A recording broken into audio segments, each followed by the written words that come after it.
Dollar সংকট ও রুপিয়ার অবমূল্যায়নে চাপে পড়েছে মালদ্বীপের অর্থনীতি। বৈদেশিক মুদ্রার ঘাটতির কারণে ব্যাংকগুলোতে ডলার লেনদেনের সীমাবদ্ধতা এসেছে। এতে স্থানীয়দের পাশাপাশি বিপাকে পড়েছেন দেশটিতে কর্মরত প্রবাসীরাও।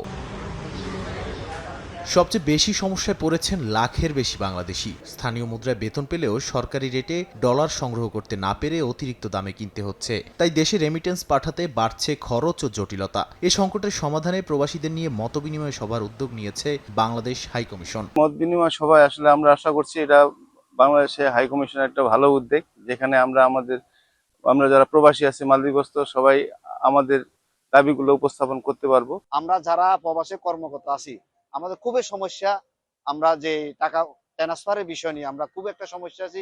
রেমিটেন্স ব্যবস্থার জটিলতা দূর করা, বৈধ পথে অর্থ পাঠানো সহজ করা এবং ডলার প্রাপ্তির প্রতিবন্ধকতা কমানো সভায় থাকছে এসব বিষয় আলোচনা। মালদ্বীপে বাংলাদেশের কোনো বাণিজ্যিক ব্যাংকের শাখা বা প্রতিনিধিত্বমূলক কার্যক্রম চালুর সম্ভাবনাও গুরুত্ব পাবে। মালদ্বীপে যে সংকটটা তৈরি হচ্ছে, বিশেষ করে আমরা জানি এখানে সাময়িক সময় থেকে একটা সংকট তৈরি হয়েছে ডলার কেন্দ্রিক।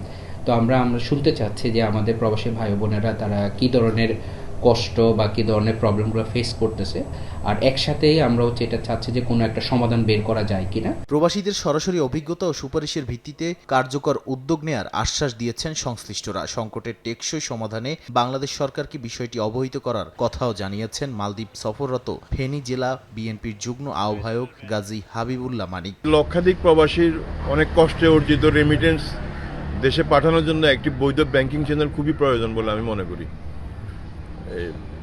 এখানে বৈধভাবে ব্যাংকিং চ্যানেলের মাধ্যমে যদি বাংলাদেশে রেমিটেন্স পাঠানো হয়, আমার দেশও আরও উন্নত হবে এবং আমার প্রবাসী যারা রয়েছে তারাও অনেক উপকৃত হবে। প্রবাসীদের আর্থিক লেনদেন সহজ করা এবং রেমিটেন্স প্রবাহ বাড়াতে বাস্তবসম্মত পদক্ষেপই এখন প্রত্যাশা বাংলাদেশিদের।